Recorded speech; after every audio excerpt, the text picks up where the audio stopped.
ਇੱਥੇ ਸੁਣਨ ਆਏ ਆ। ਸਾਡਾ ਜਿਹੜਾ ਅੱਜ ਦਾ ਇਹ ਵਿਸ਼ਾ ਹੈ ਧਰਮ ਦੇ ਨਾਂ ਤੇ, ਇਹ ਬਹੁਤ ਵਿਸ਼ਾਲ ਵਿਸ਼ਾ।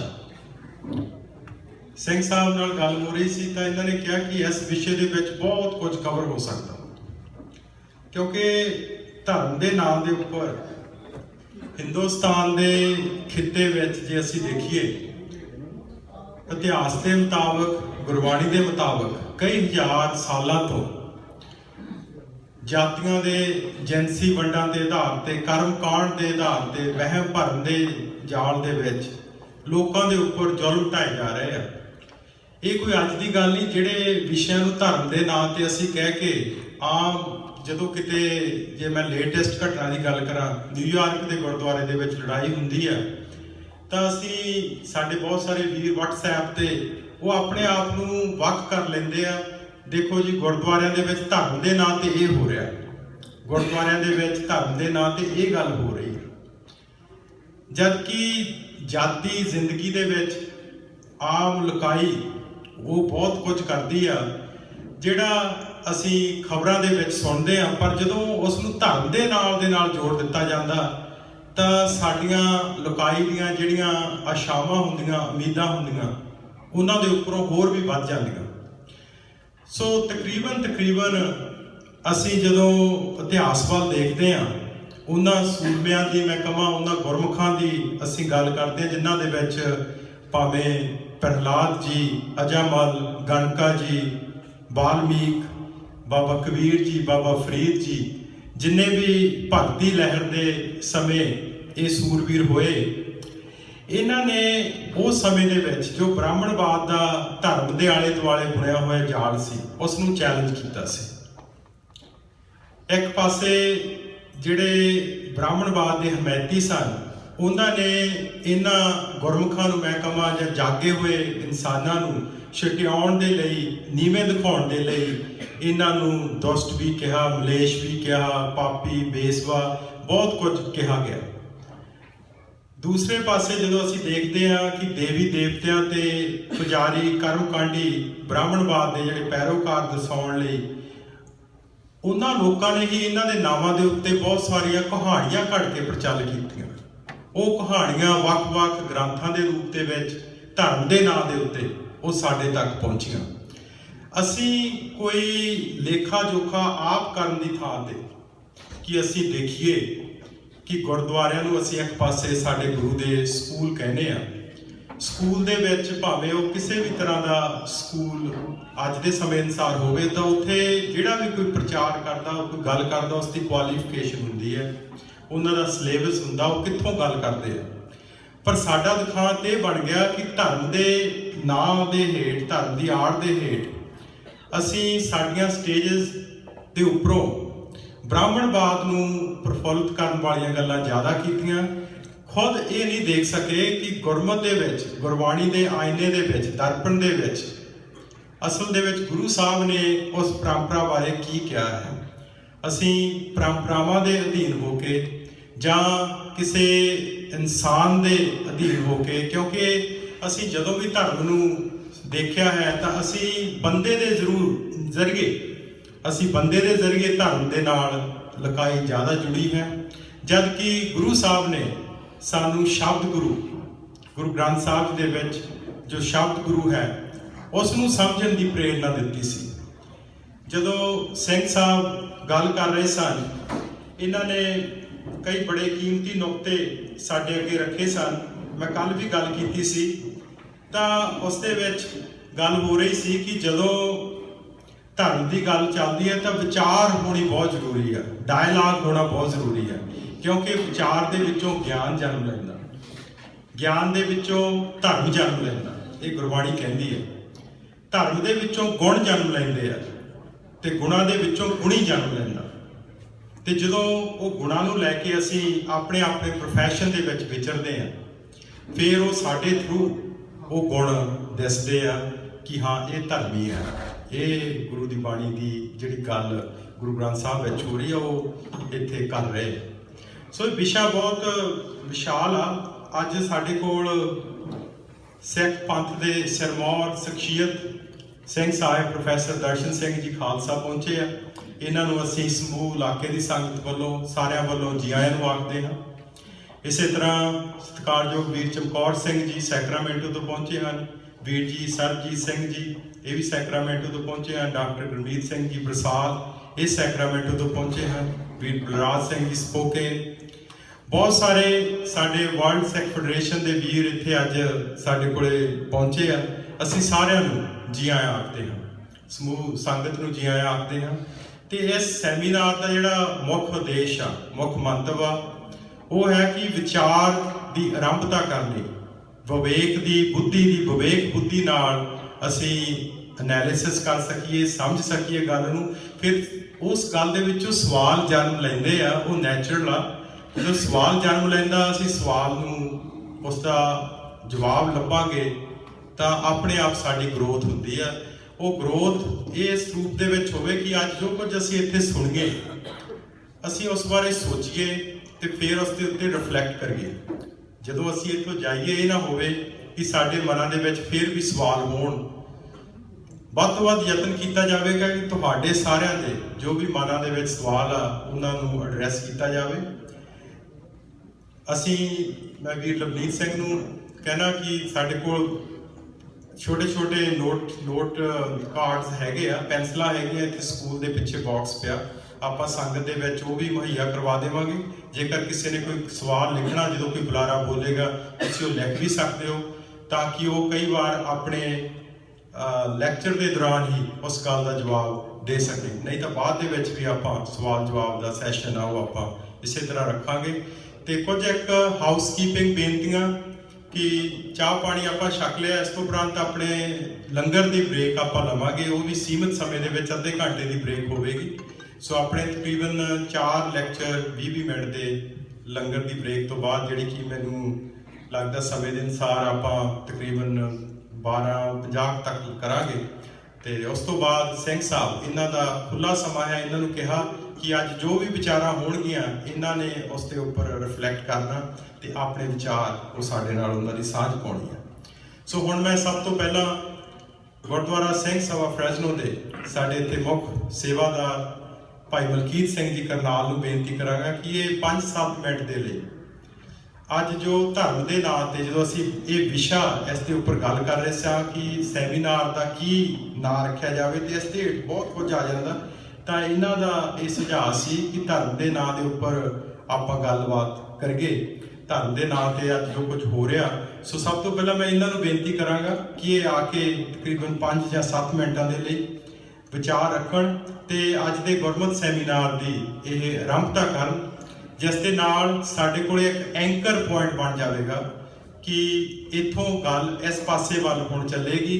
ਤੇ ਨਾਲ ਦੀ ਨਾਲ ਬੁਲਾਰਿਆਂ ਨੂੰ ਵੀ ਮੇਰੀ ਬੇਨਤੀ ਹੈ ਕਿ ਆਪਾਂ ਸਮੇਂ ਦੀ ਕਦਰ ਕਰਦੇ ਹੋਏ, ਹਰ ਇੱਕ ਬੁਲਾਰੇ ਦਾ ਤਕਰੀਬਨ 15 ਤੋਂ 20 ਮਿੰਟ ਦਾ ਸਮਾਂ ਹੈ, ਤੇ ਮੈਂ ਤੁਹਾਨੂੰ ਛੋਟੀ ਜਿਹੀ ਸਲਿੱਪ 15 ਮਿੰਟ ਤੇ ਦੇ ਦਿਆ ਕਰਾਂਗਾ, ਸੰਕੇਤ ਕਿ ਤੁਹਾਡਾ ਸਮਾਂ ਹੋ ਚੱਲਿਆ ਹੈ। ਤੇ ਸੰਗਤ ਨੂੰ ਬੇਨਤੀ ਹੈ ਕਿ ਆਪਣੇ ਫੋਨਸ ਤੁਸੀਂ ਸਾਇਲੈਂਟ ਜਾਂ ਵਾਈਬ੍ਰੇਟ ਮੋਡ ਤੇ ਕਰ ਲਵੋ ਤਾਂ ਬਹੁਤ ਧੰਨਵਾਦੀ ਹੋਵਾਂਗੇ। ਤੇ ਇਕਾਗਰਤਾ ਨਾਲ ਬੈਠ ਕੇ ਆਪਾਂ ਕੋਈ ਆਪਸ ਵਿੱਚ ਗੱਲਬਾਤ ਕਰੇ ਤੋਂ ਬਿਨਾਂ ਵਿਚਾਰਾਂ ਸਾਧਨ ਕਰੀਏ ਜੀ। ਭੁੱਲ ਚੁੱਕ ਲਈ ਮੈਂ ਖਿਮਾ ਦਾ ਜਾਚਕ ਹਾਂ। ਵਾਹਿਗੁਰੂ ਜੀ ਕਾ ਖਾਲਸਾ, ਵਾਹਿਗੁਰੂ ਜੀ ਕੀ ਫਤਿਹ।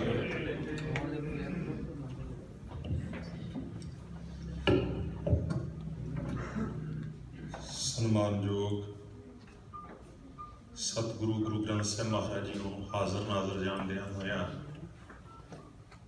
ਅੱਜ ਦੇ ਇਸ ਗੁਰਮਤਿ ਸੈਮੀਨਾਰ, ਜਿਸ ਦੇ ਵਿੱਚ ਸਤਿਕਾਰਯੋਗ ਸਿੰਘ ਸਾਹਿਬ ਪ੍ਰੋਫੈਸਰ ਦਰਸ਼ਨ ਸਿੰਘ ਜੀ ਖਾਲਸਾ, ਸਰਦਾਰ ਸਰਬਜੀਤ ਸਿੰਘ ਜੀ ਸੈਕਰਾਮੈਂਟੋ, ਸਰਦਾਰ ਤਰਲੋਚਨ ਸਿੰਘ ਗੋਪਾਲਪੁਰ, ਸਰਦਾਰ ਗੁਰਮੀਤ ਸਿੰਘ ਜੀ ਬਰਸਾਲ, ਸਰਦਾਰ ਚਮਕੌਰ ਸਿੰਘ ਜੀ, ਸਰਦਾਰ ਅਵਤਾਰ ਸਿੰਘ ਜੀ ਮਿਸ਼ਨਰੀ, ਹੋਰ ਬਹੁਤ ਸਾਰੇ ਵਿਦਵਾਨ ਵਕਤੇ ਸੱਜਣ ਪਹੁੰਚੇ ਹੋਏ ਨੇ ਤੇ ਆਲੇ ਦੁਆਲੇ ਤੋਂ ਸੂਝਵਾਨ ਸੰਗਤਾਂ ਇਸ ਪੰਡਾਲ ਦੇ ਵਿੱਚ ਵਿਰਾਜਮਾਨ ਨੇ, ਜਿੱਥੇ ਬਾਹਰੋਂ ਆਏ ਸਮੂਹ ਵਿਦਵਾਨ ਸੱਜਣਾਂ ਨੂੰ ਤੇ ਸਮੂਹ ਸਾਧ ਸੰਗਤ ਜੀ ਨੂੰ ਦਾਸ ਜੀ ਆਇਆਂ ਕਹਿੰਦਾ ਹੈ। ਇਸ ਦੇ ਨਾਲ ਹੀ ਜੋ ਅੱਜ ਦੇ ਵਿਸ਼ੇ ਦੇ ਸੰਬੰਧੀ ਮੁੱਖ ਭੂਮਿਕਾ ਬਣਨ ਵਾਸਤੇ ਮੇਰੀ ਜ਼ਿੰਮੇਵਾਰੀ ਲਾਈ ਗਈ ਹੈ। ਵਿਚਾਰ ਦੀ ਆਰੰਭਤਾ ਤੋਂ ਪਹਿਲਾਂ ਗੁਰੂ ਪਾਤਸ਼ਾਹ ਜੀ ਦੀ ਬਖਸ਼ੀ ਹੋਈ ਫਤਿਹ ਰਾਹੀਂ ਆਪਾਂ ਇੱਕ ਦੂਸਰੇ ਨਾਲ ਸਾਂਝ ਪਾਈਏ। ਬੜੇ ਹੀ ਪਿਆਰ ਸਹਿਤ ਆਖੋ ਜੀ, ਵਾਹਿਗੁਰੂ ਜੀ ਕਾ ਖਾਲਸਾ, ਵਾਹਿਗੁਰੂ ਜੀ ਕੀ ਫਤਿਹ। ਮੈਂ ਯਤਨ ਕਰਾਂਗਾ ਕਿ ਥੋੜਾ ਆਪਾਂ ਵਿਸ਼ਾਲ ਰੂਪ ਦੇ ਵਿੱਚ ਇਸ ਵਿਸ਼ੇ ਨੂੰ, ਜਿਸ ਦਾ ਨਾਮ ਅਸੀਂ ਰੱਖਿਆ ਹੈ ਧਰਮ ਦੇ ਨਾਂ ਤੇ, ਵਿਸ਼ਾਲ ਰੂਪ ਦੇ ਵਿੱਚ ਤੇ ਸੰਖੇਪ ਰੂਪ ਦੇ ਵਿੱਚ ਆਪਾਂ ਸਮਝਾਂਗੇ ਸਮੱਸਿਆ ਕੀ ਹੈ ਤੇ ਕਿਵੇਂ ਪੈਦਾ ਹੁੰਦੀ ਹੈ। ਆਪਾਂ ਆਧਾਰ ਗੁਰਬਾਣੀ ਨੂੰ ਜੇ ਬਣਾਈਏ ਤੇ ਗੁਰੂ ਪਾਤਸ਼ਾਹ ਜੀ ਨੇ ਸਾਨੂੰ ਧਰਮ ਧਾਰਨ ਕਰਨ ਵਾਸਤੇ ਪ੍ਰੇਰਨਾ ਦਿੱਤੀ ਹੈ।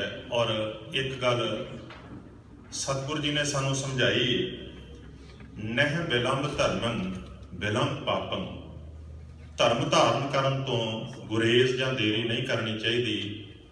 ਅਵਗਣ ਪਾਪ ਜਿਹੜੇ ਨੇ ਉਹਨਾਂ ਵਾਸਤੇ ਸਾਨੂੰ ਗੁਰੇਜ਼ ਕਰਨਾ ਚਾਹੀਦਾ ਹੈ। ਔਰ ਧਰਮ ਹੈ ਕਿ ਸਤਿਗੁਰੂ ਜੀ ਨੇ ਇਹਦੇ ਬਾਬਤ ਵੀ ਦੱਸਿਆ। ਮਹਾਰਾਜ ਕਹਿੰਦੇ ਨੇ, ਏਕੋ ਧਰਮ ਦ੍ਰਿੜੈ ਸੱਚ ਕੋਈ, ਜੁਗ ਜੁਗ ਮਹਾਰਾਜ ਕਹਿੰਦੇ ਨੇ, ਗੁਰਮਤਿ ਪੂਰਾ ਜੁਗ ਜੁਗ ਹੋਈ।